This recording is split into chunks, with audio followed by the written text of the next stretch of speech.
Haru, an S-rank adventurer, speeds through a cave with flowing lava around. He descends straight into a battlefield crawling with monsters. He draws his blade as he roars. His blade spins through the air like red lightning and slices through the monsters. More beasts appear, surrounding a massive dragon from behind. His eyes narrow with urgency as he shouts for backup.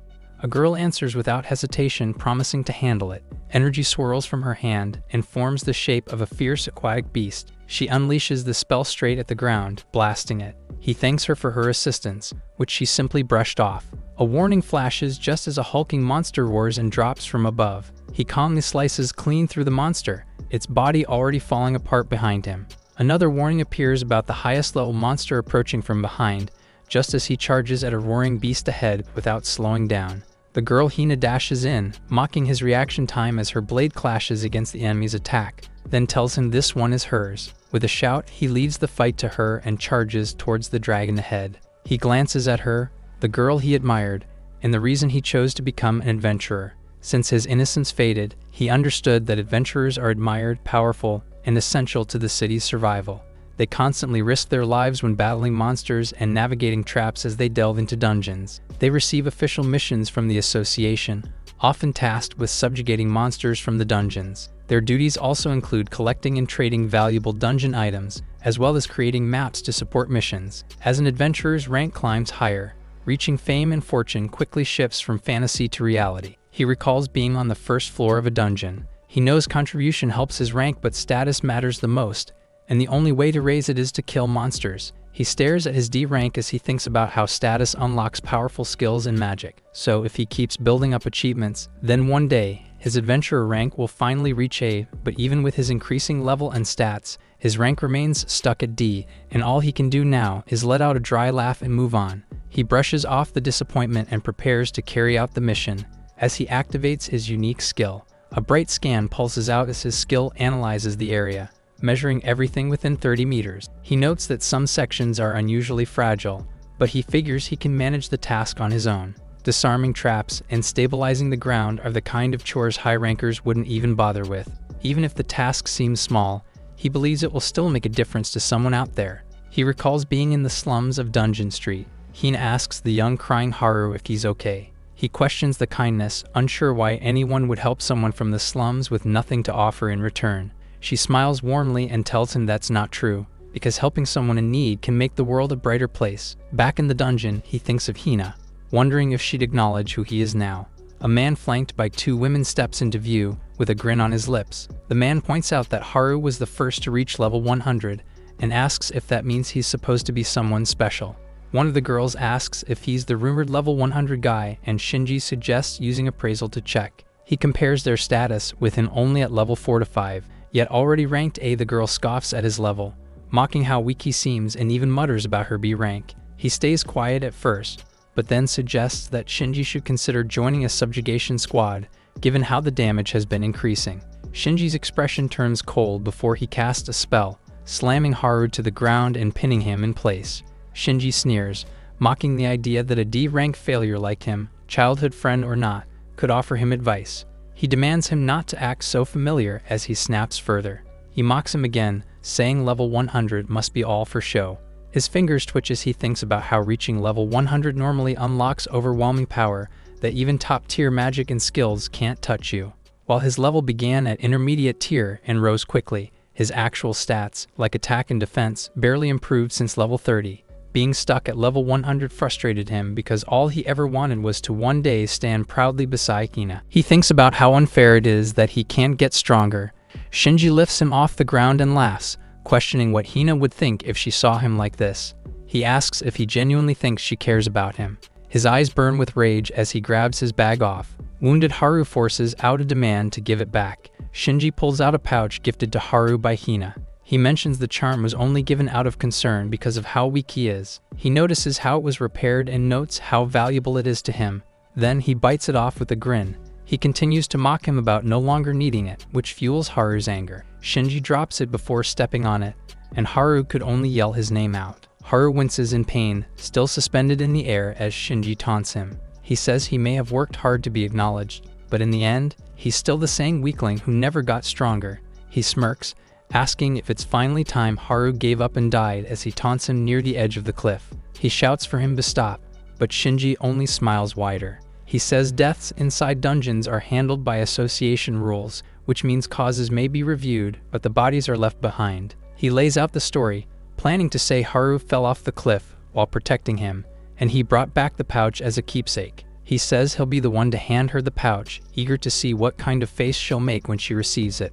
He imagines that while she mourns, he'll embrace her softly and tell her not to worry. Haru yells at him to stop, but he tells him to shut up as he casts a spell. Haru crashes down, screaming as he falls, while Shinji spreads his arms proudly, calling it his highest level magic. He promises to keep crushing him until his body thins out like paper as he casts more spells. He slams him into the ground as blood scatters around. Cracks on the floor spread as he casually tells the panicking girls how brittle the ground has become. Haru lies bloodied on the ground, while Shinji says he'll take care of Hina from now on. Rage floods his eyes when the memory of her enters, making him yell once more. Shinji waves his spell and bids goodbye as Haru tries to claw at the ground. The ground erupts as Haru falls down the cliff. Shinji grins in satisfaction, while Haru grits his teeth in rage. As he plummets, the system activates to analyze the fall and confirms that death is unavoidable. He wonders why the skill is activating on its own as he recalls how it first awakened when he once tried to match Hina's strength. A skill meant only for measurement and analysis is completely useless, not just in battle.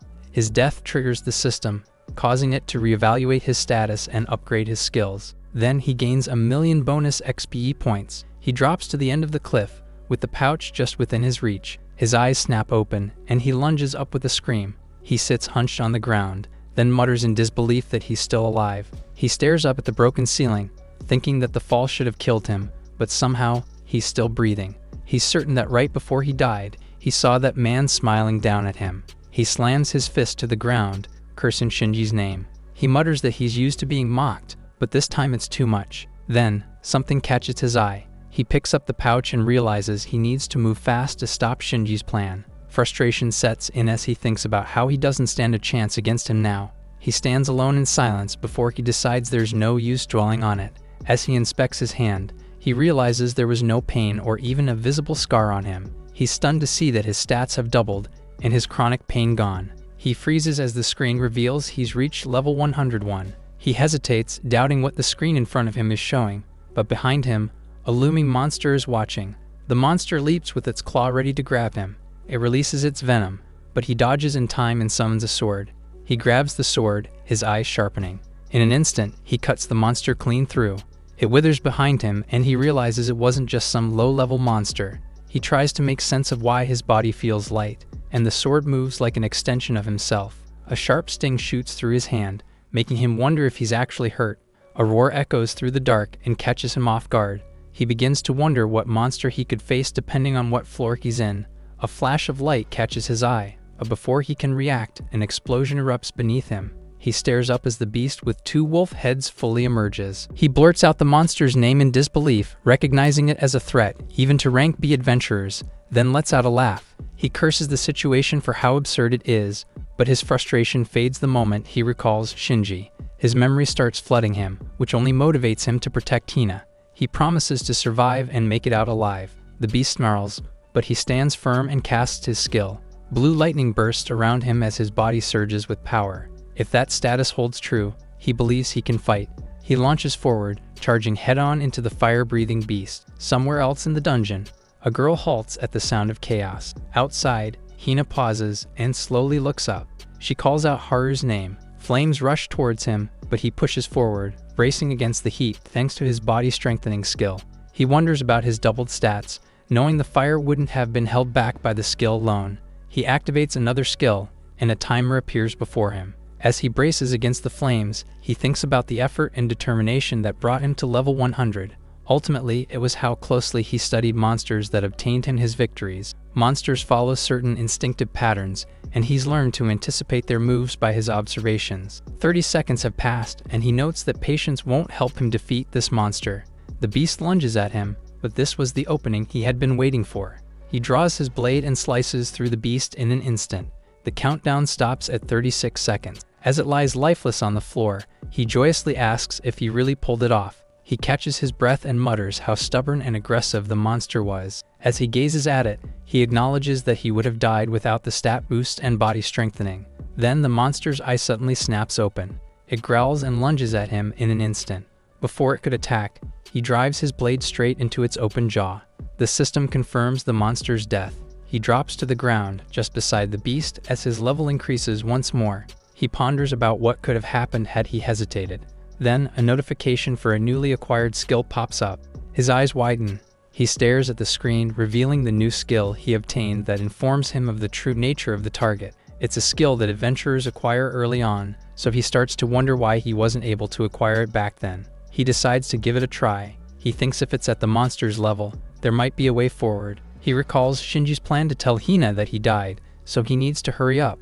Pain seeps through his hand. He wonders if it was caused by what happened earlier. Then the system reveals that the monster he fought was indeed a juvenile Orthros, and he realizes how close that battle was. He begins to make a run for it and analyzes that he's on the 5th floor. He sprints along the water's edge and plans to head downstream to get to his safety zone. A pair of glowing eyes pierce through the darkness, and the presence alarms him. He wonders if the strong killing intent he's sensing is coming from the room. As he worries for himself, his foot triggers something on the ground. Arrows shoot down from above, and he realizes it's a trap. He curses the timing as he activates his skill. The system starts to predict where and when each arrow will land. He anchors himself and swings, cutting through them one by one. As he decides to hurry, a warning blares across his screen, announcing a high-level monster closing in fast. He watches as the system analyzes the incoming beast, a fire attribute monster just 120 meters away. It tells him he needs 1.5 million XPE just to level up. He tries to make sense of all the flash data, without knowing about the looming presence behind him. He hears a sound and quickly turns, only to see another two-headed beast towering over him. The monster prepares to attack. Blue fire surges toward him as he throws himself aside in panic. He launches himself into the water, triggering a recovery as points are added, but the monster's close and fast. He activates his skill and reveals the identity of the monster Orthros in its adult form. He earns evaluation points from using his skill, but Orthros is already lunging forward, forcing him to dodge in a flash. He earns more points for dodging. He realizes that if this keeps up, he'll be killed. But more than that, he questions what evaluation points even are. Facing the beast, he admits he's no match for it in his current state. Panic builds as he wonders what to do. The system notifies him that the goal is cleared and his points are doubled. It tallies his performance and his evaluation flashes grade A. He earns 1,500,000 experience points, and just like that, his level skyrockets by 50. He questions how it happened when the monster is still alive and how the numbers make no sense. He shakes off the confusion. What's important now is to survive the monster he's facing right now. A lady's voice taunts him with a laugh and says the monster's rage stems from him killing its child. He clutches his head, wondering where the eerie voice is coming from. The woman lets out another laugh. He tries to make sense of the woman's voice echoing in his mind, but she only says it's his fault anyway, so he has no one else to blame. She yawns, saying she's sleepy, and tells him to do his best before fading away. He wonders who that woman was and how she managed to invade his mind. The beast reminds him of its presence, so he forces himself to focus. Now is not the time to panic. He needs to deal with that monster.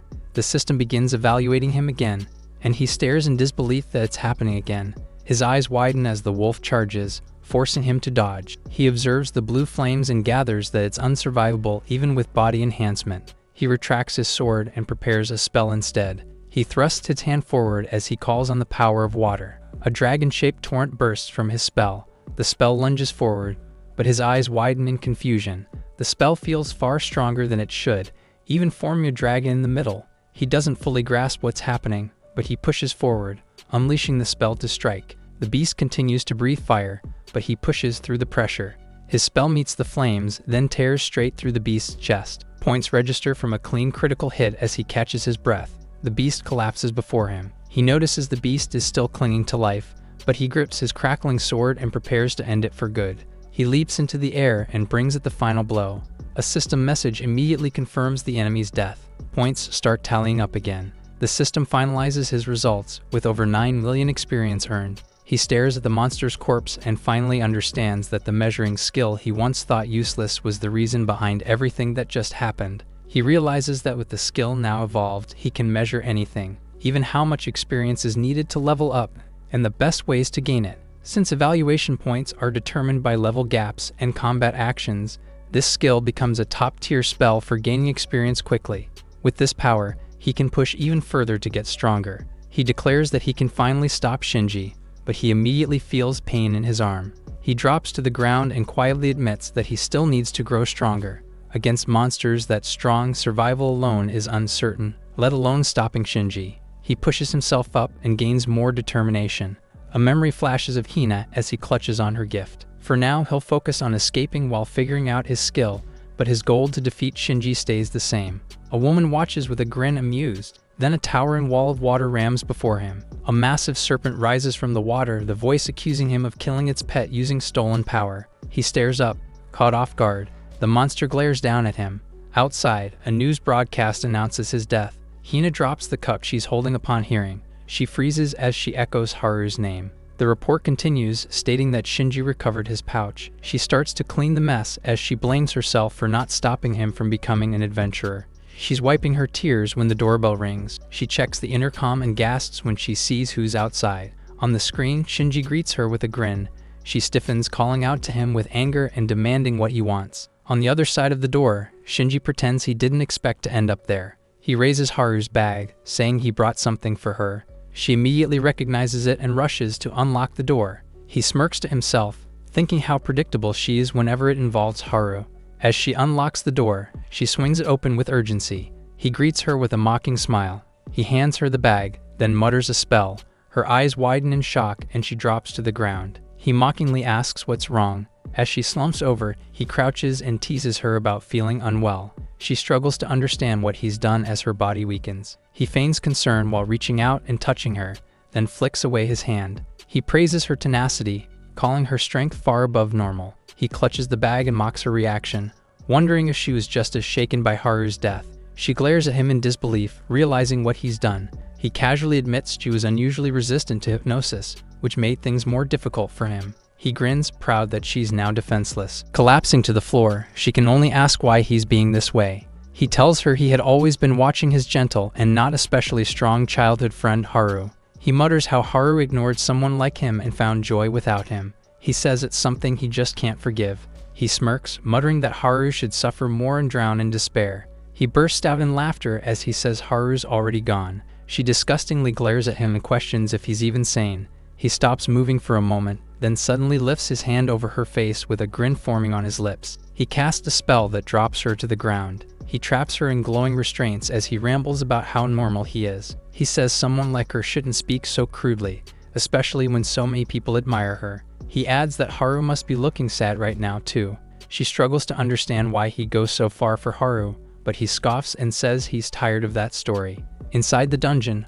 Haru's battle with the serpent continues. He activates his ability in a panic. His skill returns in error, and his eyes widen in disbelief. The woman mocks how humans always rush to uncover their enemies' secrets. Speaking through the dragon, she recalls being outplayed before, but this time, she's fully prepared. He wonders if the creature had fought another adventurer before. It's a water-type dragon fluent in human language, but there's still too little information to figure out its full capabilities. The dragon asks why a human who usually talks so much suddenly has nothing to say. It says that it dislikes one-sided chatter, claiming the strong are quiet, yet carry dignity and presence, but he softly mutters no. He points out that it actually seems like the chatty one. It snaps back, asking if it's being mocked, and he awkwardly admits he is. It scoffs and rises from the water, warning him that he clearly doesn't grasp the situation while threatening to kill him. She reminds him not to get cocky just because he beat her pet. He activates body strengthening and notes that he still has a shot while the dragon remains on land.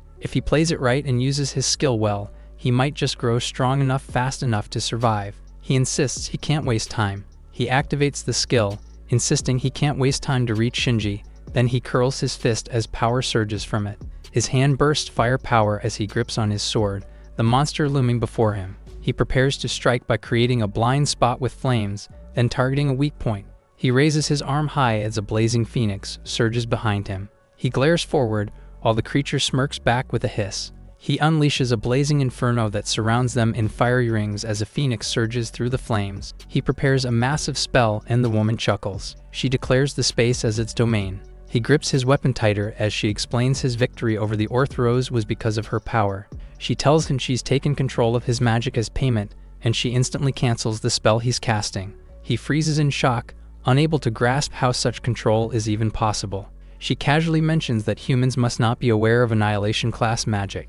He panics as he realizes she's reading his thoughts. If Annihilation class magic exists, then it must surpass even the highest tier, making it 2 full ranks higher than what's considered the peak. She calmly reveals that her magic can't be undone unless a specific mythical class spell is used. She tells him someone at his level wouldn't even be a threat. She warns that if he truly wants to stand on equal ground, he needs strength equivalent to level 4000 or more. He repeats the number aloud, struggling to grasp how high that truly is. He quickly calls out for his status to measure the difference. He stiffens when he sees his level is only 452. He realizes his stats have climbed high enough to take down an advanced Orthros, but the gap between their power is still beyond overwhelming, so he forces himself to stay sharp and observe carefully. His eyes widen as a realization hits him. He recalls what she said earlier and wonders if the creature in front of him might actually be Orochi. Orochi, a top-tier dragon-type monster, has been tearing through dungeon towns the past years. Its overwhelming strength and firepower make even A-rank adventurers fall before it. To stop it, the association once assembled an elite team called the Orochi Subjugation Squad. They uncovered its weaknesses and switched to offense, but even then, they couldn't bring it down. There's a strong chance he's facing Orochi right now. If that's the case, he doesn't stand a chance with his current power, so he thinks of what to do. He tells himself to stall the conversation as he thinks. He asks why someone like her would bother talking to a rookie like him. She admits it's partly out of curiosity, how someone so weak managed to tap into her power. She begins forming a glowing spell, saying there's another reason. Her hand crawls out of the spell and demands an explanation for an object she hands. He stares, unable to understand how she ended up with something like that. He asks where she got it, and she casually replies that one of her tails brought it back while exploring. He wonders if those tails mean there are more of them. He realizes that the arm must belong to the main body of Orochi. The beast taunts him for falling silent, assuming he's clueless. He admits to himself that he can't win like this, but with his skill, there might still be a chance. He activates his skill and it instantly scans the target as he watches closely. He steps forward, thinking he might still have a way to escape. The system begins calculating the most efficient actions to gain 25 million XPE points to reach the next level. The dragon's eye snaps open in shock, and he yells as he lunges for an attack. The woman's arm flies off as Haru follows the system's instruction. The arm lies twitching on the floor. A scream bursts from the monster, its jaws wide open in agony. The system logs the successful damage and awards him bonus points, making his level jump from 452 to 2,200 in an instant. He stares, thinking about how absurd the numbers are. He also unlocks a new skill. He reflects on trusting the system's suggestion and cutting off her arm, but something feels off. Orochi's power is overwhelming. She calls him out for what he's done. She accuses him of a desperate sneak attack. He fires back, saying he doesn't have the luxury to drag this out either. He reminds himself of his real goal to stop Shinji, even if Hina is strong enough to hold her own. Still, a heavy unease creeps in. She mocks his hesitation and warns that she won't stay idle after losing an arm. She declares she'll finish him off herself, while she orders the dragon to stall for time. The beast unleashes power from its mouth, forcing him to brace himself under the blast. He realizes that while it's not the main body, this one is still powerful. He questions whether his new level is enough to win. He activates his skill and it starts to analyze the stats of the dragon. Then he drops on one knee and activates his new skill. A blast of energy explodes outward as he lunges in for an attack. Suddenly, he winces from pain, making him scream. He falls through the air, yelling in frustration. The monster swings its tail, sending him flying. He yells in pain as he crashes into the ground. His sword rams into the floor. He catches his breath as the dragon stands before him. He grits his teeth, frustrated by the sharp pain that caused his attack to lack strength. He thinks about how horrible his situation is, but the system begins calculating his optimal action. He wonders if this means he can win, just as the system suggests using his new skill. With no time left, he activates the skill. The dragon flinches in alarm. Haru's body burns from within, like he's moments away from losing control. He charges forward, red lightning exploding beneath his feet. He reaches out for his sword. He yells as he pulls it from the ground. He rushes towards the dragon fast. Then he leaps into the air and delivers a blow. He retracts his sword as the system confirms the elimination of the dragon. Points stack one after another and finally increase his rank to AA. Outside, Shinji's speaking on the phone, instructing to send a person immediately as he's ready to transport. Hina lies on the floor as she whispers Haru's name. As he unlocks new skills, he clutches his head and winces in pain. A sharp pain hits, and he suddenly coughs up blood. He collapses and tries to steady himself. He drops to the floor and struggles to understand the intense pain consuming him. He calls out for his status. He gasps in shock as his status screen appears. The scan reveals his body is in critical condition.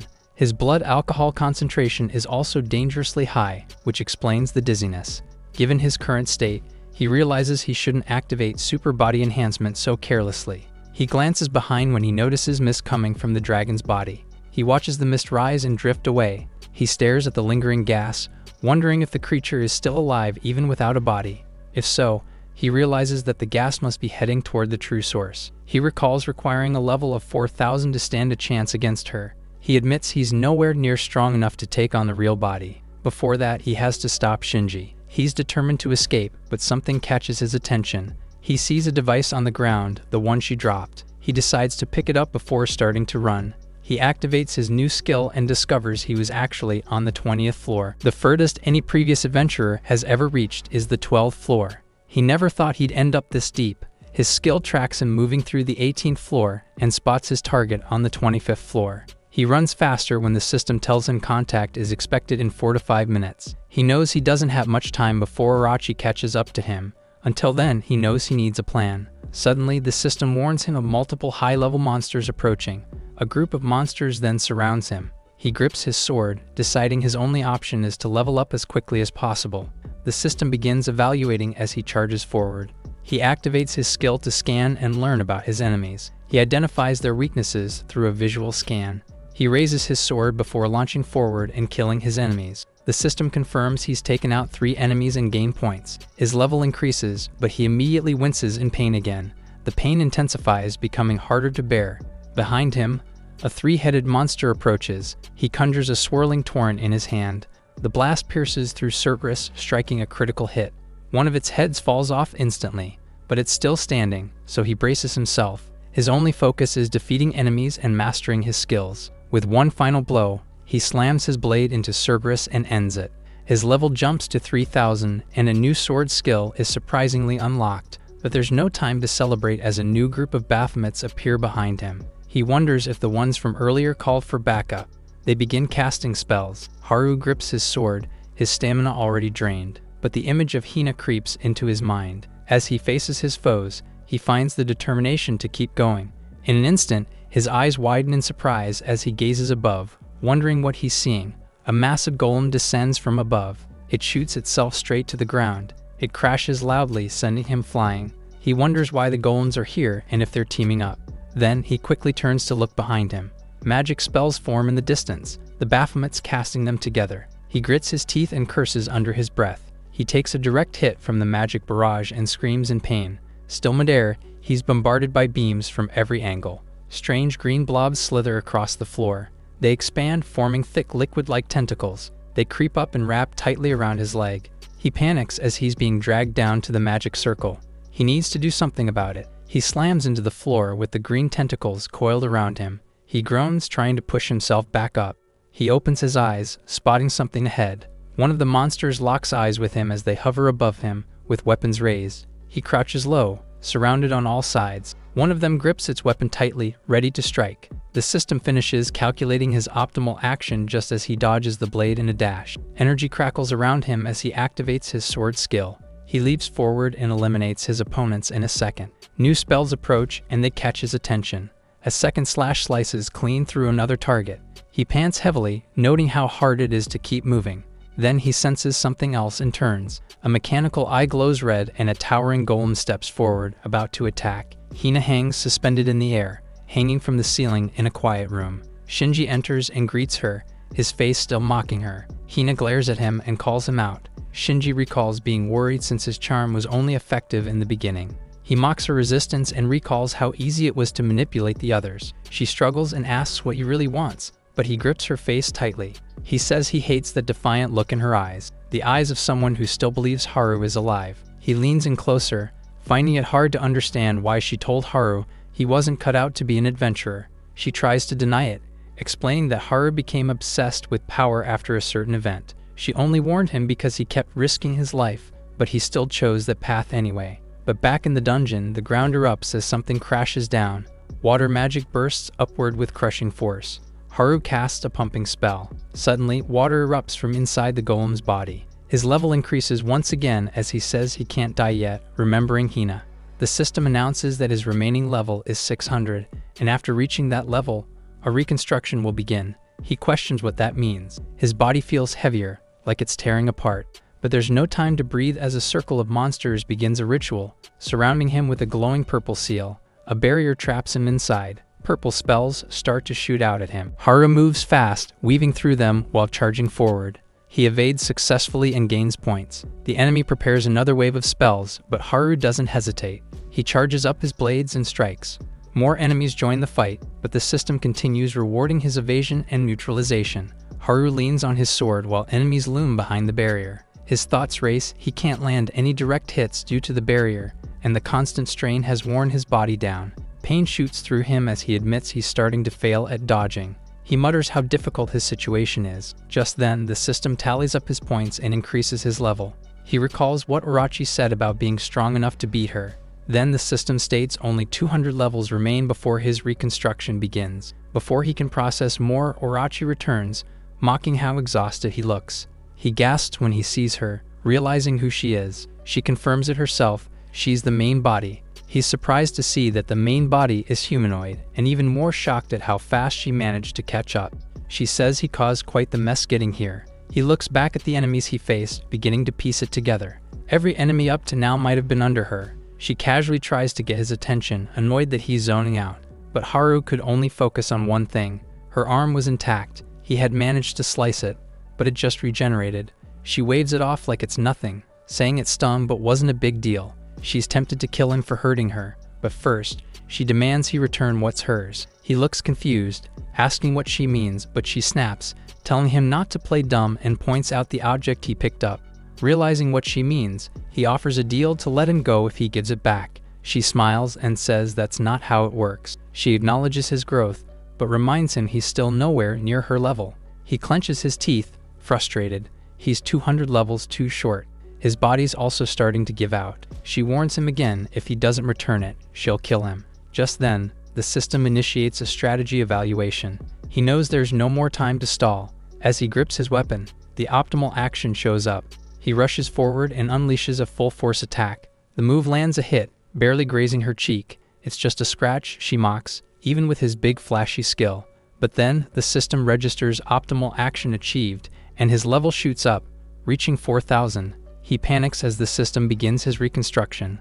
Lightning explodes across the room. She looks up in confusion, asking what's happening. Haru's entire body crackles with lightning. He stares ahead as power surges all around him. She asks again what this is, panic evident in her face. He remains silent as he notices the pain is gone. Everything feels lighter, and even his field of view is higher. She summons magic spells and launches an attack on him. Magic begins flying towards him. Just as it reaches him, he rockets forward, tearing through her magic barrage. She watches with wide eyes, stunned by his speed. He streaks past her attacks and meets them with his own blade. Several purple blasts fire off at once, but none of them land a hit. She growls in frustration, yelling that nothing is connecting. He quietly utters his spell as the system starts estimating predicted evaluation points. The points will be used to enhance chosen skills. He gasps, recognizing the skill activating.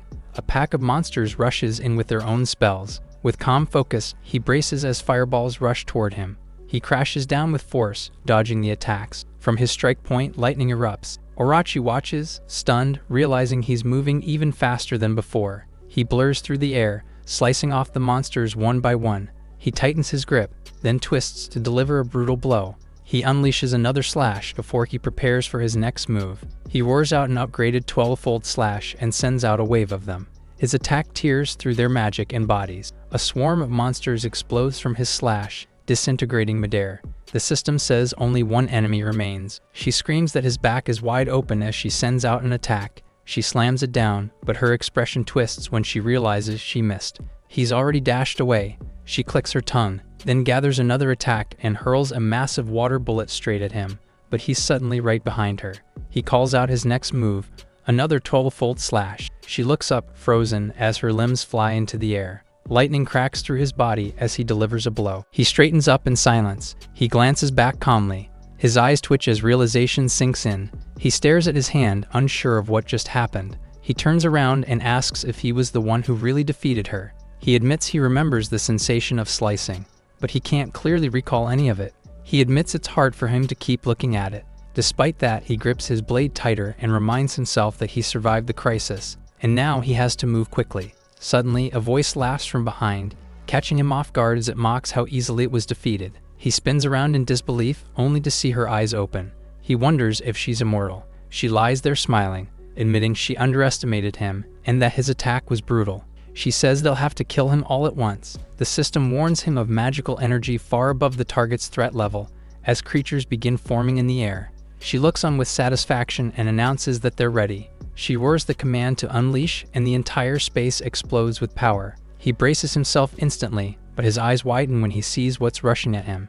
A pack of monsters crashes down from above. He realizes in disbelief that those monsters have been stored inside her all along. She mocks how he's too stunned to even scream. With a smug smile, she says it's no surprise since no one could have expected this.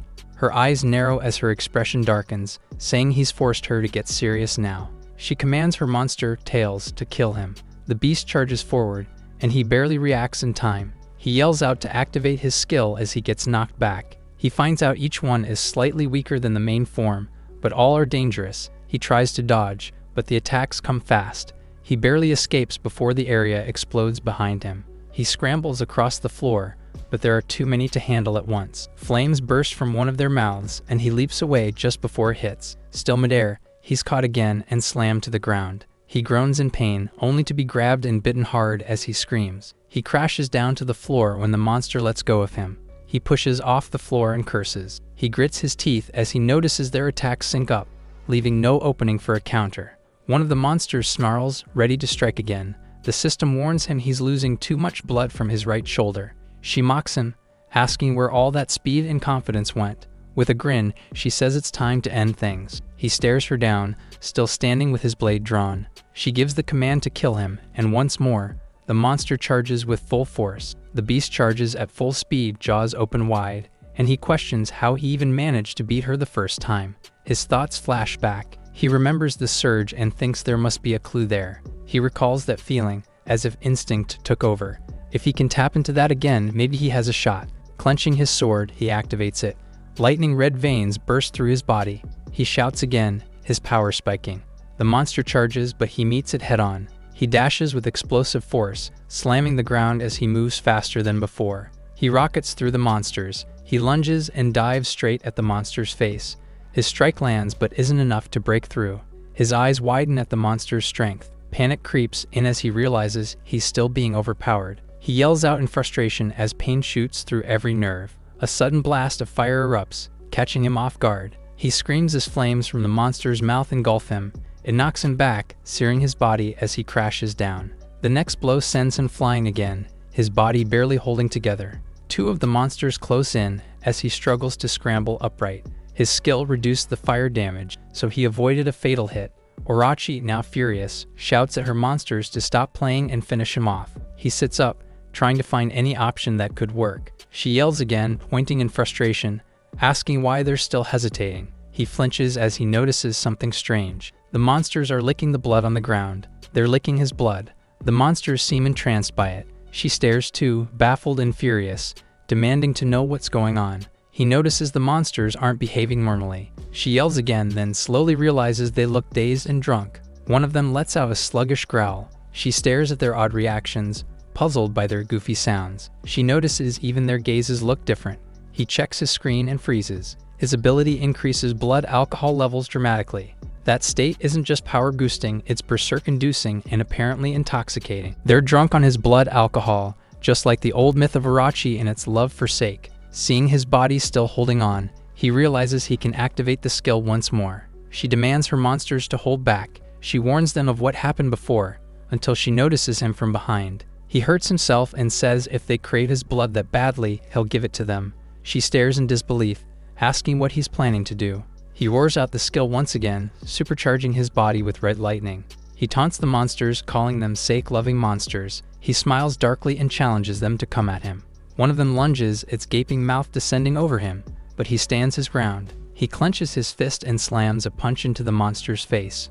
He leaps upward, spinning midair, and lands another attack. The monster reels from the slash and roars. He lands neatly in front of it. Smirking, he expresses his satisfaction before turning towards the next target. He winds up for another strike, but his expression stiffens. He drops to one knee, gasping and groaning, pain spreading across his face. A monster charges at him head-on. His eyes narrow as he digs his bleeding hand into the monster's scale, holding on tight. He hoists himself up the monster's back and drives his blade downward. He lands a brutal strike, then smashes it down again. He turns to the others with a mocking grin, taunting them to come eat, before throwing himself right into their midst. They fall into his trap, eagerly licking up blood he left behind. He lands gracefully and sneers, asking if they're enjoying the taste. The monsters stay distracted, giving him an opening. But before he can move, someone pierces him from behind. He meets the eyes of Arachi. He calls her predictable. She screams and hurls magic, declaring him wide open and preparing to blast. But he surprises her. He lunges instead, pinning her down and taunting her that she wants his blood too. She screams out, yelling for him to stop. But he keeps going while her cries echo. Her voice slowly drags out. She offers to talk. His hand hangs over before bringing it to his face. She curses him, but he continues to mock her situation. She snaps and points at him blamingly. He feels his consciousness starting to take a hit, but his grip tightens around the sword, thinking this is finally his chance to strike. He faces her again, swearing to end it now as she looks on. She turns to her monsters and shouts, demanding they start fighting. The monsters roar back to life, but she's still confused about what they're doing. Haru takes the chance to activate his skill. She panics, realizing their situation is dire, and they'll all die if this continues. He unleashes his 12-fold slash skill. His blades tear through the monsters, attacking them simultaneously. The final blow sends them crashing to the ground, leaving Haru crouched in front of them. His level jumps to 6,000. Meanwhile, Hina stands tied in a dark room, chains bound around her wrists. She struggles quietly as she hangs, until she hears footsteps approaching. A girl steps in and Hina asks what she's doing there. She calls her name out, recognizing her as someone from the Yao family. Emi smiles, saying it's been a long time. She smiles at Hina, prompting her to yell out her name in shock and demand to know why she's there. She giggles from the shadows, saying she came because Shinji told her to.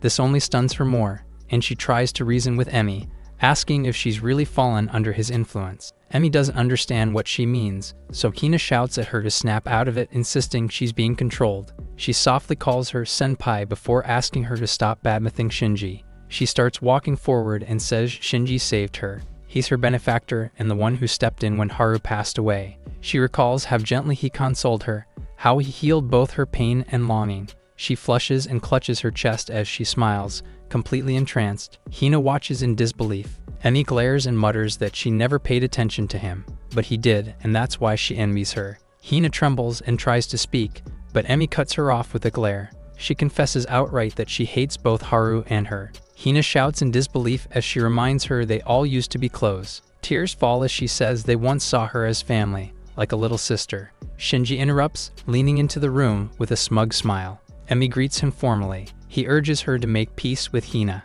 She apologizes, saying she got carried away. He turns to Hina and says she should also treasure her junior apprentice just as he does. Hina shouts again, demanding to know why he used a spell on her. He calmly replies it's her fault. Because of her willpower, his charm doesn't work on her. She clenches her teeth and demands to know what he's planning. Shinji plays it off lightly, saying he was simply asked to join the Arachi subjugation squad. Then, with arms open wide, he says he'd like her to join his party too. She questions why he would think she'd help him. He says it's exactly the reason why he brought Emi. He calls her out again, asking to join his party. Meanwhile, Haru remains in critical condition as he questions whether he's still alive. The system tells him he's dying in a few minutes. He feels comfort with the presence of someone else. He lies motionless on Arachi's lap as his death timer counts further down.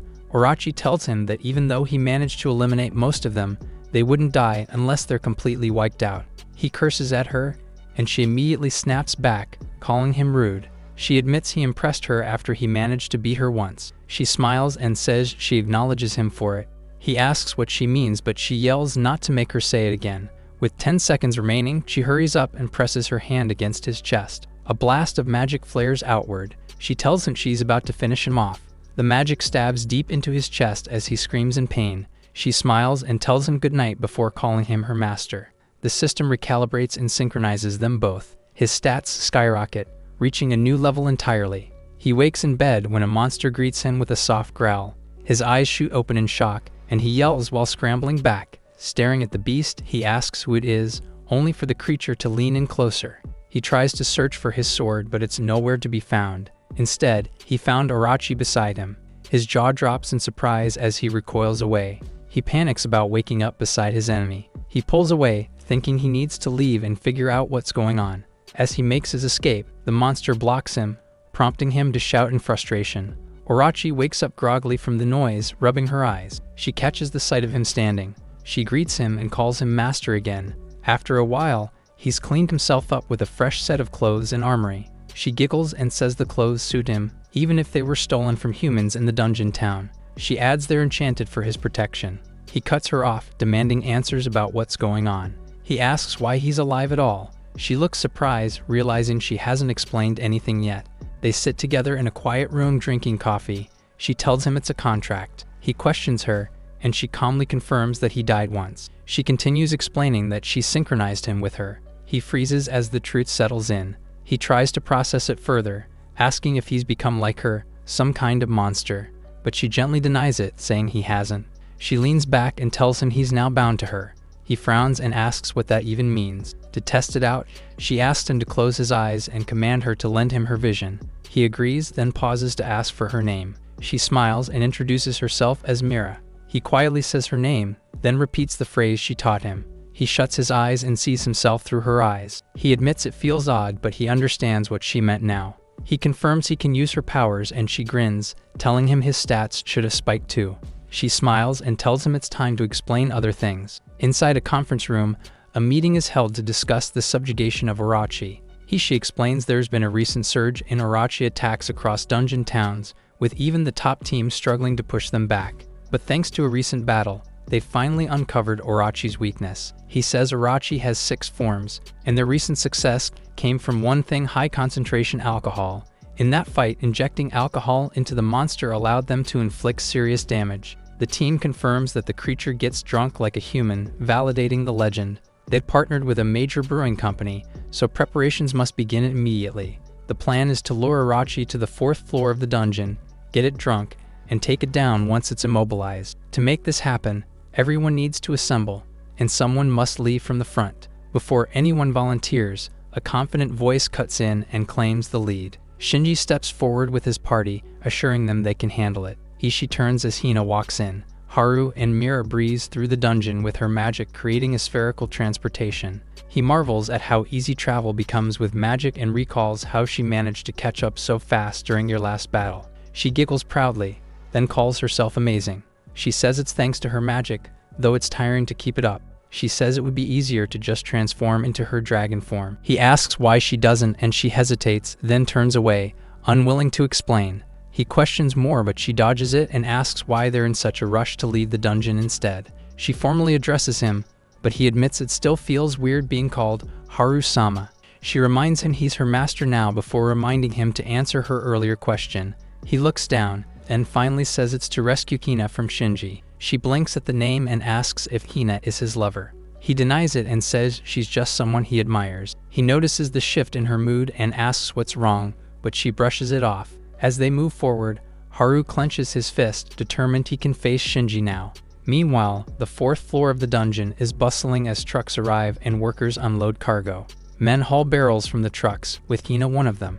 Ishii calls out to her from behind, asking if she has a moment. She turns towards him, who stands beside a girl, and responds with a nod. He thanks her for joining the subjugation team, bowing slightly. He praises her as a rare genius who made her adventurer debut in high school and even became an A-rank one. The girl beside him stares in awe at how flattering he's being. He laughs it off and apologizes, while the girl steps in with a question about her group choice. She hesitates after being asked why she joined Shinji's group, despite his poor reputation. She recalls his threats to Emi, leaving her visibly shaken. She answers that she's known Shinji for a long time. Thinking to herself, She recalls Emi's name and clenches her resolve. She glances at Shinji, who's seated with multiple girls. She catches him using a charm spell on one of them.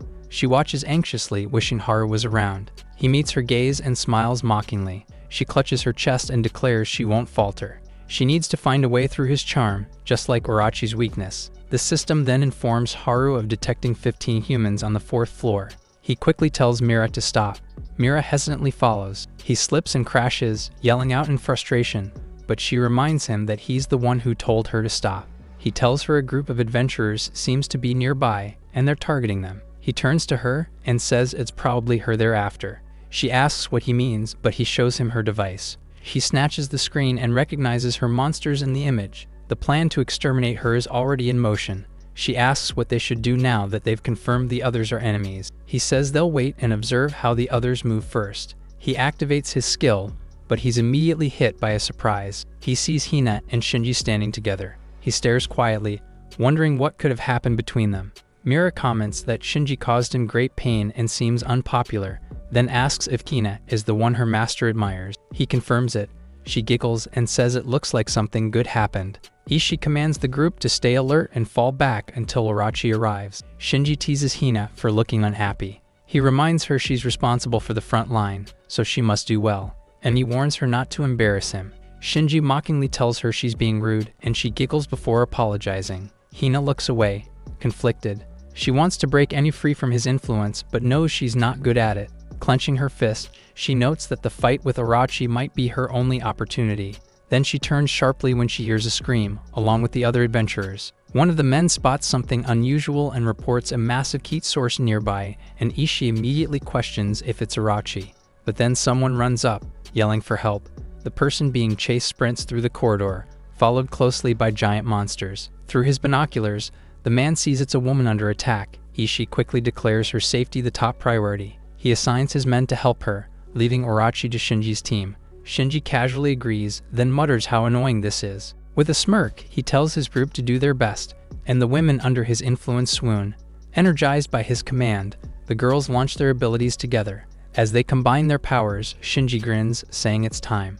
Their magic collides in a powerful blast, while he calls for the genius Hina to attack, but she sees no opening and decides she'll have to go after Urachi herself. One of the monsters lunges behind the girl. Just as the monster charges, Hina dashes in with her sword in hand. Her attack cuts through with blazing force, sending the monster crashing back. She rushes to check on the cloaked girl, who quietly says she was saved. The team calls out to Hina, entrusting her with the girl as they regroup. Mira giggles at the success of their plan's early step as she observes Hina, the girl her master admires. She looks ahead as Shinji gazes at her. He's instantly smitten and calls her a bomb and plans to charm her. Mira winces in disgust, saying he has no class, but smirks as she anticipates what's next. She decides to stop using tails for now, just as another monster rushes toward them. Hina sees it coming and realizes it's heading for them. Someone shouts out Shinji's name and he turns in confusion, but the beast is already descending and charging straight toward him. It lunges, forcing him to scream and dive away as the ground erupts behind him. He tumbles across the floor, confused why the monster is fixated only on him, then quickly chants a spell to immobilize it with high gravity. His spell forms in front of him, but before it can activate, it vanishes, leaving him stunned. He realizes it was erased. Mira smirks, knowing she nullified his destruction magic. He backs away in panic as the monsters close in on him while shouting at his allies, demanding why they're just standing there. They scramble at his command, clearly hypnotized, and swoon as they rush to defend him. Before they can react, the creature whips Emi aside, but Hina rushes in to intercept the attack, slamming her weapon down and taking the brunt of the hit with a pained cry. She gets slashed across the chest midair, making Mira worried for her monster acting out of line and upsetting Haru.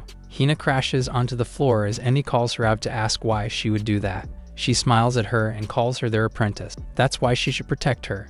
Before she can respond, Shinji's already activating his charm skill on her, lifting her body into the air. Her voice trembles as she pleads for it to stop, overwhelmed by his magic. Hina worries for her, but Shinji tells her to take care of Urachi instead. He smirks and threatens that if she doesn't act, things will escalate. She yells at him to stop. Mira senses the danger, and quickly calls out to Haru to take over. She calls on one of her monsters and Hina expresses how bad their situation is. Shinji stares up in surprise. A clean, blinding slash cuts through the monster midair. Hina's eyes widen in disbelief as she sees Haru walking forward, lightning dancing across his body. She stares in awe, whispering his name. Haru approaches and Hina can only mutter if it's really him. Haru turns to her with a calm smile, calling her name, but he soon rushes over to check on her. She looks at him closely, then reassures him she's fine, though still visibly shaken. He smiles and says he's glad. She asks why he's there, and if he's the reason the air feels so different now. Her thoughts race as she realizes he took down Arachi in one strike, but Haru struggles to explain everything. She recalls Shinji's intent to steal his belongings as she glances back at him on the floor. Haru steps past her, finally facing the one behind everything, Shinji, who stiffens in fear at the sight of him. Shinji panics, demanding how Haru is still alive. Haru calmly confirms that he died after Shinji killed him and a lot has happened since. Hina is startled by what Haru said, quietly acknowledging that her suspicions were correct after all. Shinji laughs nervously, brushing it off as a strange accusation.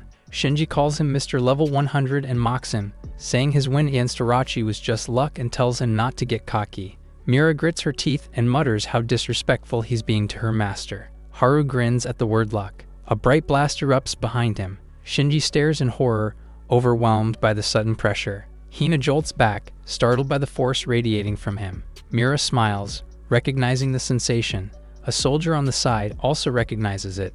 She stares at her tablet and yells out in disbelief, asking what happened to his status. Shinji turns to look at him, jaw clenched, while he stares back coldly. A wet patch spreads across Shinji's pants. He stumbles, asking what's up with Haru. Emi rushes to him, asking if he's okay, but he just looks down in confusion. Noticing what happened, his face twists in rage and he suddenly slaps her away. She crashes to the floor, and Hina shouts her name in shock. An image of young Emi flashes to Haru's mind and he yells her name in disbelief, realizing who she is. Shinji mocks him for not even recognizing her after so long. With a smug grin, he turns to Emi while she struggles silently on the ground, and Haru calls Shinji out in disbelief, realizing he's controlling her. Grinning wider, he admits to charming her, and casually reveals he tried the same thing like Hina too.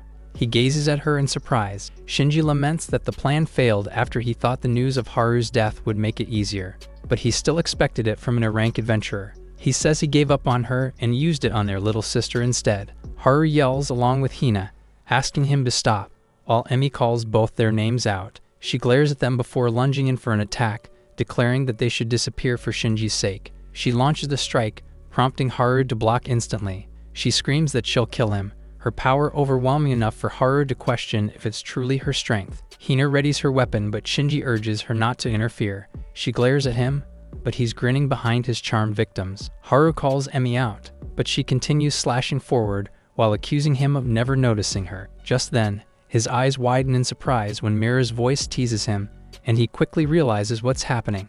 Mira leaps down, saying she'll lend a hand. She grins excitedly, declaring it's her turn next. She drops in with a wide smile as she prepares to join the fight. Shinji recognizes her, but she's already casting a destruction spell, making Emi writhe in reaction. Haru rushes to check on her. She looks up in confusion while he anxiously checks if she's truly back to normal. He smiles when he hears her speak. He says he's glad and explains to her that she was under Shinji's control. She breathes out before telling him that she has something she needs to say to him. Mira giggles, proudly claiming she's the reason the girl's back to normal. Haru calls her name, surprised, and realizes she's managed to suppress her destruction magic. She confirms it with a proud grin. Meanwhile, Shinji watches from afar, confused and panicked, asking what just happened, with Hina equally confused. Mira clings to Haru, calling him her master and saying she tried her best, asking him to teach her more next time. Emi watches them with a furious glare. She softly calls his name, then coldly asks who the beautiful woman beside him is. He hesitates to answer. She grits her weapon tighter and says she was prepared to give up if it was Hina. He looks alarmed as he calls her. Magic suddenly erupts around Emi, green flames engulfing her body as she stands unreadable. He panics, demanding to know what's happening. She speaks softly, admitting she's always admired him. She recalls the day he saved her from a thug after school. That moment stuck with her, and from then on, she trained for him and joined the dojo just to be near him. But she realized he never once looked at her the same way he does Hina. She remembers the pain she felt when she thought he was gone, how empty she felt hearing of his death. But beneath the grief, her rage boils as she asks why choose Mira instead. She points to herself in confusion as Emi's grip on her weapon tightens. She lunges towards Mira, but Haru immediately blocks her blade. Their swords clash and she shouts that she'll never forgive him, pouring all her rage. Shinji chuckles at the sight, explaining that his charm feeds on negative emotions and grows stronger when feelings run wild. He says it sticks like a curse, while Haru shouts back that he's the worst. With a smug look, the man says maybe he'll get more violent, then tightens his fist. Emi cries out in pain and pleads for him to stop. Haru hesitates, realizing if he fights back now, he'll hurt her too. Shinji laughs once more, but Hina yells that's enough as she rushes with her sword, aiming straight for him. His bracelets snap apart as he crashes down from her attack. She clenches her teeth when she realizes it was too shallow. He grits through the pain as he stands back up. Hina yells for him to stop, but he snarls back, scoffing and brushing it off as if she's beneath him. He declares he's not the type to back down, shouting out a spell as his magic floods the space. Dark magic spirals to life, tendrils erupting outward. Emi's scream pierces through as the magic grabs and lifts her. They watch in horror as her body is engulfed. Shinji grins, clearly drunk with control, as he demands she surrenders herself completely to him.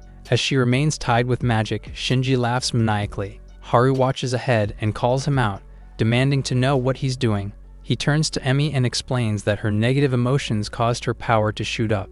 He asks her to give him everything. She swooningly agrees to it. His magic shoves itself into her. Hina covers her mouth as she watches. Emi trembles as Shinji's magic continues to bind her. Haru curses under his breath, while Mira mutters how disgusting Shinji is. She explains that he's feeding off Emi's emotions to strengthen himself. Then he's going to break her slowly, which causes them to be alarmed. Shinji laughs maniacally, overwhelmed by the surge of power he's gaining. Hina, now aflame with energy, charges forward in rage. He releases a gravitational spell that slams into her, making her reel. She notices the gap in power, confused how they're both A rank yet he completely overpowers her. She grits her teeth, declaring she needs to defeat him now, while Haru calls out to her in concern. Shinji cackles, calling everything perfect, as Hina kneels in pain. He wraps Emi tighter in his spell, blaming Hina for her condition. With cruel satisfaction, he tells her to get on her knees and beg. He lifts his hand, casting another spell, claiming he'll help by finishing it himself. Hina shuts her eyes as she braces herself for the attack.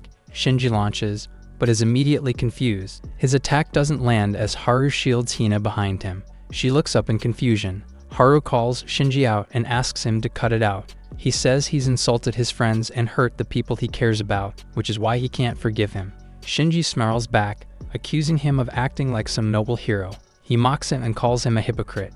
He roars in disgust, pouring his fury into a blast of magic, making the ground erupt. Haru remains standing unscathed. Shinji scoffs and orders him to kneel, hurling another vicious spell. Haru doesn't flinch as the spell explodes around him. Shinji stares, rattled, muttering why it's not working. Haru finally speaks, asking what Shinji has even been doing all this time. He winces under the pressure, then screams in frustration and launches another attack. He shouts in desperation, launching the spell again and again, determined to land a hit. But the area where they are remains safe despite the destruction around them. He continues with his attacks, trailing before he can finish the last one. Haru launches a counter and shocks him speechless. Mira smirks in the background. He urges Shinji to give up once more, but he ignores him and hurls his magic toward Emi, grabbing her by the neck. Hina immediately yells for him to stop. He declares he'll steal what's most precious right before their eyes, but his expression drops the moment he senses movement. In an instant, his hand flies right off as Haru calls him out as a villain. Panic immediately sets in, and he screams loudly in agony. He cries out in pain about his hand while Mira watches. The others also quietly watch as they listen to Shinji's cries. He turns to Haru and asks why he would do such a thing. He grits his teeth and calls him a weakling despite his level. Haru slowly approaches him. Then he grabs his collar and yells that he's level 6000. Tears stream down Shinji's face as he blurts out his surprise. Haru lets him go and he crashes to the ground. The room is suddenly quiet. Then he turns to Mira and asks her to heal him. She slightly hesitates but agrees to do it. After some time, the association starts to help the wounded. Doctors start healing them, with Emi still unconscious. Hina approaches her and is immediately startled as Emi speaks. She begins to cry as she apologizes. She immediately shakes her head and tells her not to worry. She turns to Haru, but he cuts her off and says it's fine. She still apologizes nonetheless. The doctor says it's time to move and Haru entrusts Emi to them. They watch in silence as they leave. Haru calls Hina out to ask if she's okay. She says she's fine. He smiles at that and she questions him back if he's okay too. Still smiling, he says he's good. She charmingly smiles and says she's glad. A similar memory dawned on him, and he couldn't help but stare in awe. He clutches her gift in hand and thinks about how much he cherishes her. Mira watches in amusement as her master seems to be in a great mood while they talk. Then, Ishi comes running along with other adventurers. He immediately bows at Haru, thanking him for saving them from Urachi. He says they've achieved something great after defeating 3 out of 6 bodies. He regrettably adds that they've also managed to catch Shinji as well. He tells them that the association gave the order to head back to the base. Still, the others marvel at how amazing he was, having defeated Urachi so easily. Mira reminds him that she got rid of one of her monsters on purpose and she's expecting a reward for it. Ishi then asks Haru for his name and he introduces himself. They immediately recognize him as the level 100 guy. He scratches the back of his head sheepishly. The others start talking about how he managed to become so strong, even questioning if he cheated. Hina immediately steps in and Ishi says they're being rude. He thanks them again and offers a token of gratitude. He's surprised by the idea, but Mira immediately sings in his head. He turns to her and she tells him what she wants. He turns to the barrels and says he understands, and she immediately dances in joy. As they walk out of the dungeon, he exhales a loud sigh while she acknowledges everything he's done. Still, she mentions that Hina isn't coming with them. He tells her she's the kind of person that helps others, so she's staying back to help the team. He says he wants to support her. Before anyone could say anything more, footsteps approach them. A girl steps into view and asks him if he can spare her a bit of his time. The next day, Haru and Mira visited the association together. They walk through the business district as she fiddles with her device. She calls him and tells him she can't get past a game stage. He takes a look at it and explains she needs to recharge. She jolts back in confusion, asking what recharge means. He says she needs to spend money on it. She asks more about the paid gacha. He explains to her how it works. Drawing from it can mean obtaining a strong character, but it's not guaranteed. She immediately protests, asking if she can't grow stronger without spending a lot of money on it. He says that's just the way the game works. She turns gloomy, asking him what to do since she doesn't have money. He starts thinking of ways and tells her she can create an account to earn money. She asks if she needs to work. He confirms it but also offers her to become an adventurer like him. But he knows Mira is going to attract attention with the way she stands out in the crowd. He already notices the stares and whispers. But more than that, they worked with the subjugation squad earlier. He knows the others witnessed it. It's only some time before the media catches on. The rumors are only bound to grow since she stands out. He's determined not to let anyone know that she's Urachi. She yells his name and he jolts in surprise. She asks him if he heard her, so he immediately apologizes. She notices he's thinking to himself again, just like he did the first time they met. Then, she smiles and says she'll be an adventurer too. What she said stuns him as he struggles to explain her current situation. She tells him she wants it so she can earn a lot and spin lots of gacha. Somewhere else, a surveillance of them walking flashes. A man stands watching from a tall building, the headquarters of the association. In a moment, Haru and Mira are already approaching the desk. The girl from earlier greets him and says she's been waiting for him. He introduces Mira as a friend of his. She taunts him about calling her his servant instead. The girl looks confused but decides to fill them instead. They start walking towards the elevator and he asks why they were called in. She says she'll explain everything as she invites them to enter. Yesterday, she approached them, introducing herself as Aya from the association. She tells him she saw them doing well during the battle. He trails off, but she continues and says the bosses of the association would love to meet them. His eyes widen in shock as she tells him even Hina and Ishi were called in. She says they're expecting them today or tomorrow and asks if that would be fine with them. So now they're on the way to meet the upper management. He wonders who wants to meet him. Then Mira asks him telepathically if he also noticed the strong power as they go higher. He confirms it and says it's like they're being watched for some time. She reminds him to be careful and he agrees. They reach the 40th floor and they follow Aya to a room. She knocks on the door and greets a man inside. He turns with an unreadable expression. They enter the room and are immediately greeted by the old man's cold eyes. Haru stares back coldly while Mira looks wary. Aya tells the chairman that they're here. She excuses herself so she can welcome Hina and Ishi as well. He smiles and thanks her. Then she leaves the three of them in the room. He approaches and thanks them for coming. He introduces himself as Aki, the chairman of the association, and offers Haru a hand. He hesitates to take it but introduces himself anyway. He turns to Mira and asks for her name. She gives out one word. He smiles at her and offers a hand as well. Haru thinks about how superior Aki is, even without a media presence. He notices his gentle facade, but he knows he possesses massive strength. He asks her what she thinks. She says he's definitely hiding something, but she can't quite figure it out yet. So then he turns to Aki and asks why they're being summoned. He cheerfully says he wanted to greet and thank them. He bows, expressing his gratitude for their help during the subjugation. He says Aya told him that they both fought wonderfully. He knows he took down 3 of Arachi's bodies with one blow. Then he turns with cold eyes and warns him not to lie. Haru jolts back in shock. Aki asks if he made a contract with Arachi. His aura suddenly pulses massively as he takes a drink. He's startled as he questions what power he's possessing. He tries to use the system, but it shows an error, prompting Aki to say he has no detection skills. Mira says he used mythical class magic, but she also can't read his status. He asks if his magic has the same nature as hers. He remembers the system failing to detect her magic back then too, and how she said she's learned to be careful because of humans. She confirms it and says there's a lot of information on him. She tells him he's not an ordinary man and asks him to stay behind her. Aki sets his glass down. Furiously, he invites them to show their true strength. Then he summons powerful spells, surrounding him. Magic starts to brew. Outside, Hina and Ishii are following Aya to the room. Aya tells them Haru and Mira are already there. Suddenly, a door comes flying their way. Hina immediately draws her sword and strikes it. Aya screams in panic. Hina wonders what surge of magic she just felt. Then, she catches Haru in front of numerous spells. She yells out, demanding to know what's happening. Haru immediately asks her to stay back. Ishii jumps in and demands the same question. Aki grins slightly as his spells unleash magical beasts. With a shout, he launches his attack. Haru panics and calls out his divine observation skill. Before the system could analyze his optimal action, Aki is already launching his mythical magic spell. He grows frustrated as he's unable to use his skill. Then he turns to Mira and entrusts Aya and Ishii to her, and she agrees. He begins running towards Hina. He clicks his tongue, saying it's all or nothing. Then he launches his 12-fold slash. A bright explosion follows, slashing through the air. He watches anxiously from a distance and wonders if it landed. Suddenly, Aki's magic expands, surging back even more. His eyes widen in disbelief when he realizes the attack split apart. Mira looks alarmed, but something catches his attention, making him curse and make a sprint for it. He rushes to hold and shield Hina from Aki's attack.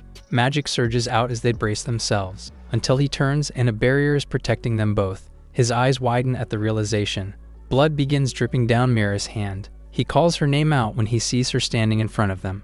Despite her injuries, she smiles and softly greets him, asking if he's hurt. He yells back that he's fine, frustrated that she's the one bleeding instead. Hina looks at her quietly.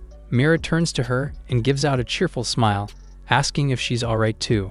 Hina stammers out a thank you, before saying they need to treat the wound quickly. Glowing magic surrounds her as she chants, calling the spring's water to heal herself. Aki recognizes the spell with interest. Mira lands, fully restored, and Hina stares in disbelief, thinking about how she recovered so fast. Mira steps forward, drawing attention from the enemy standing across from her. Haru asks her if she's truly okay, to which she nods and says they need to get serious. They both brace themselves, power flaring around them, ready to fight. A clash of light and power erupts as two sides collide, causing Aki to smile with fascination and call it wonderful.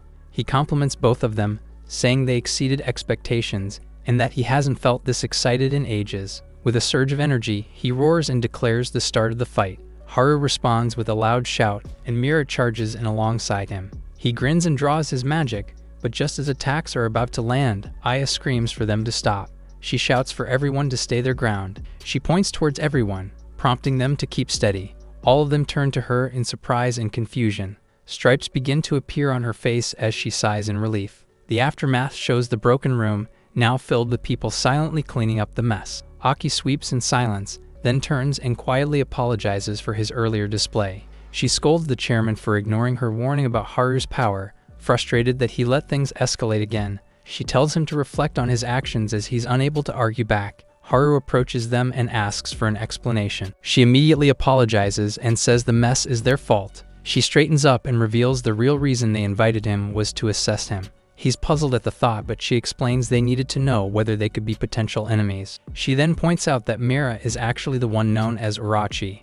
This shocks Hina and Ishii, making them stare at her in surprise. She demands to know how they found out. Aki steps forward, implying that she already knows who he is. Her expression changes in disbelief as he reveals his magic. Her eyes narrow as she recognizes him, a lindworm. He asks if he's a lindworm and she confirms it. She explains that the lindworm resides deep in the dungeon, or at least that's where he's meant to be. When asked if she knows him, she hesitantly admits that they share a history. She assumed he would avoid humans just like she does, so it surprises her that he made a contract with one. He processes this, noting that she mentioned other dragons still exist. She turns her attention to Aya and asks what she is. Caught off guard, she nervously hesitates. Aki steps in, revealing that she is a half-human, half-monster, and he once made a contract with her mother. Haru reacts with disbelief. Hina says she's heard of half-monsters but never seen one herself. Aya shyly begs them not to stare too hard, saying it's embarrassing. She quickly apologizes, then admits that most people don't know what she is because she hides it. She admits that when she gets emotional, strange things emerge on their own. Haru responds that it must be difficult. She explains she needs to stay in control or she wouldn't be able to live in town. Hina awkwardly asks if it's due to discrimination and she confirms it is. She says most people hate monsters and only a few actually know the truth. She adds that even in her human form, Mira figured it out, which surprised her. Mira tilts her head, confused that she's the one being credited. She says she's lived in dungeons her whole life, so she wasn't really sure either. Then adds that she didn't exactly try to hide it. She gasps at what she said. She admits she's surprised, and Mira asks if it's really that shocking. Haru nervously joins in, admitting he had his own suspicions. Mira shouts at him, frustrated that he didn't just say something. Hina speaks up again, asking if what Aya said earlier was actually true.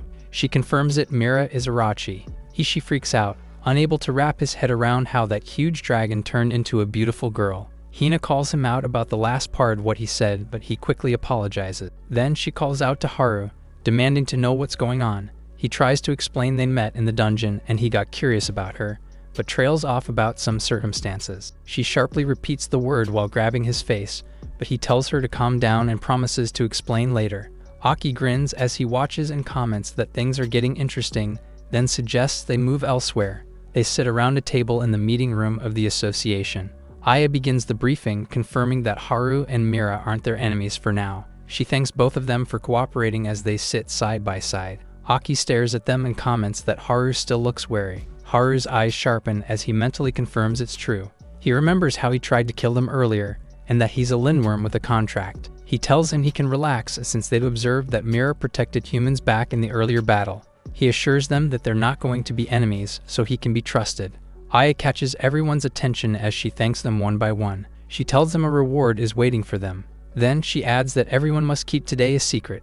Hina hesitates, but Aki attempts to persuade her instantly, even bowing to show his gratitude. She says she understands and he thanks her for it too. Then he turns to Haru. He announces that he's officially an A-rank adventurer as of today. He reacts in disbelief, even asking to confirm if they mean him. He says he can't imagine the sudden shift from D rank to A rank. Aki tells him he's proven himself, which is why he's qualified. Hina agrees, saying she's been watching all this time. She recalls the battle in the dungeon and everything he did to protect her. He nervously chuckles and says it's embarrassing.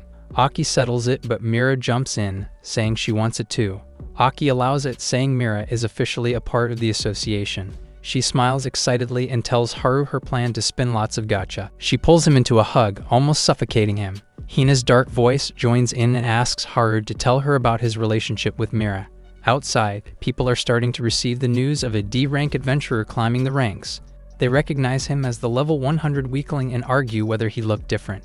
A girl named Chigo gazes at the news on her screen. Mickey asks her what she's looking at and asks if it's the rumored boyfriend. She turns to him and shows him. Meanwhile, Hina jumps in the shower and gazes at the scar on her shoulder. The memory floods back to her. A monster rushes towards Haru, who's crashed onto the ground. She steps in and he calls out to her. She asks if he's okay and he tells her it's just a scratch. She questions why there are monsters in town, but he warns her to look out.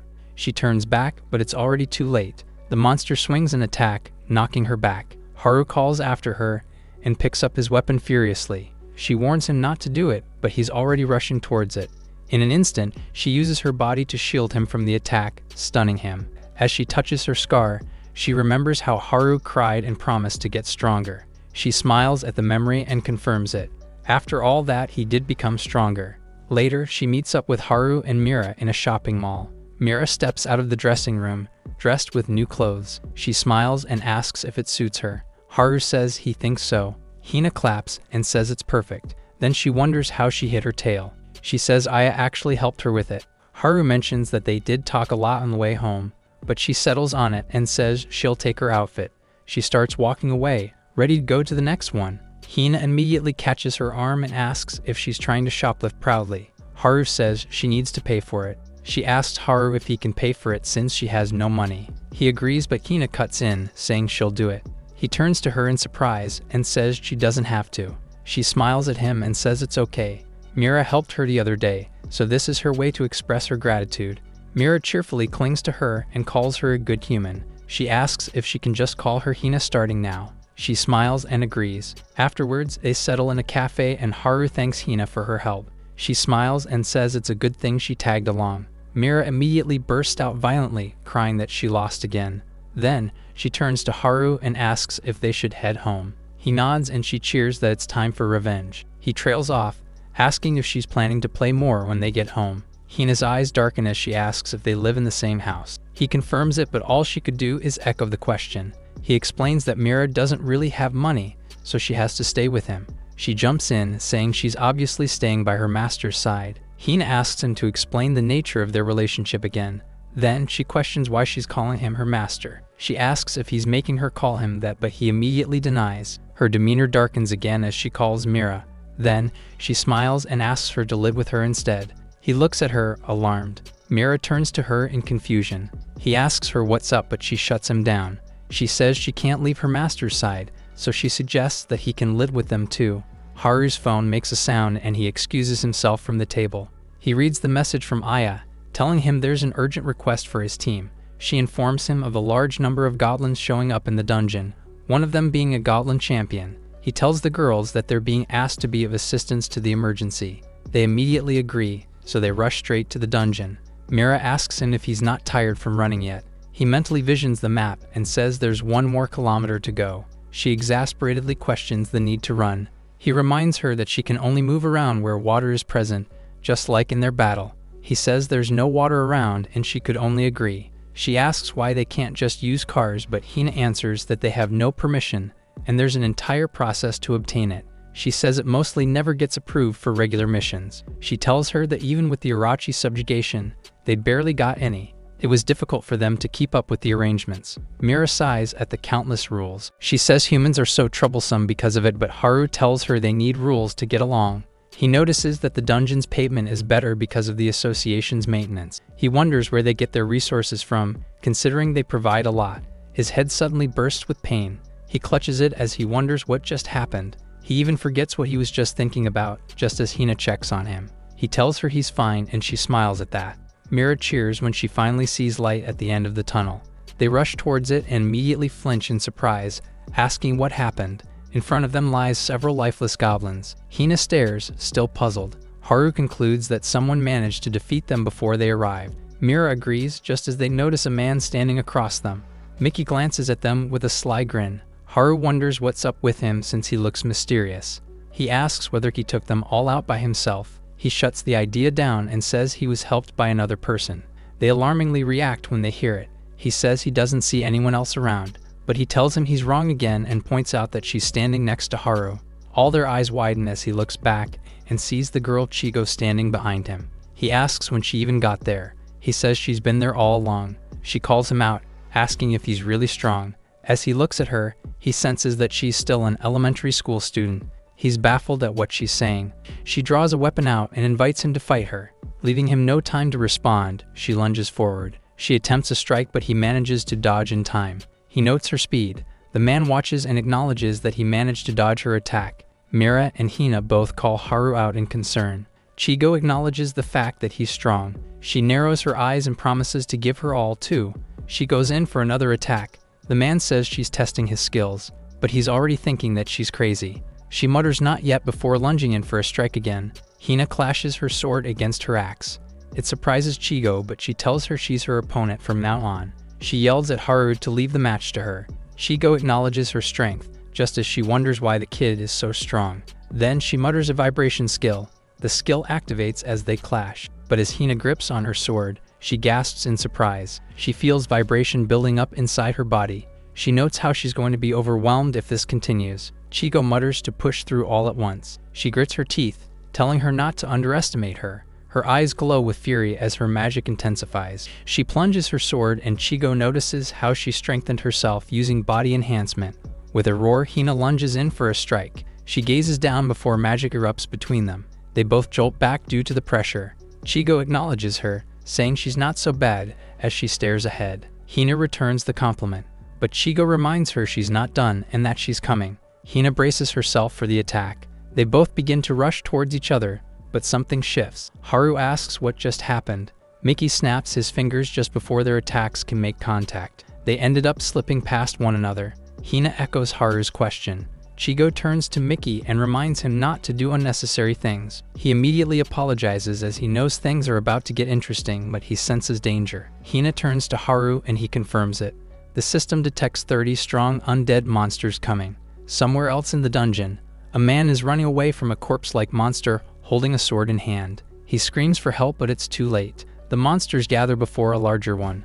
The monster points ahead, commanding them to go. Hina asks if he's sure that the enemy is coming towards them. He nods, identifying a top-tier monster and 30 advanced ones coming in a minute. Mickey's surprised about how much he knows. He wonders about his skills and his level when Chigo calls his attention. She reminds him he's thinking of bad things again. She also comments on how disgusting his grin is. He smiles at her, saying she's being harsh. He turns to the others and says their situation calls for cooperation. Mira hears a scream and announces that the monsters are here. They're baffled at how quick they were as the monsters come rushing in. Haru notices that the adventurers are running from the monsters and the massive one looks like the boss. He activates his skill to search for the optimal action, but it surprises him. He discovers it can calculate his teammates' actions too. He tells Hina to support them at the front line. He also asks Mira to be of assistance. He says he'll evacuate the other adventurers and face the boss himself. He turns to the strangers. He introduces himself as Mickey and his companion, Chigo. He greets him back, introducing himself as well. He asks him to support Hina and Chigo. He's amazed how he figured out their fighting styles and planned accordingly. He notes that he's going to report it to her. Hina declares the monster's arrival. She blocks off an attack before striking it. She notices that their movement is more sophisticated than normal monsters. Chigo warns her of an enemy behind. She instantly casts a skill and eliminates it. She thanks her, but she only comments on how weird their movements are. Chigo reminds her to be careful. She mentally notes that she noticed it too. Chigo calls on Mickey. The blade on her axe begins to expand, shocking Hina. Chigo spots a monster and immediately goes for the kill.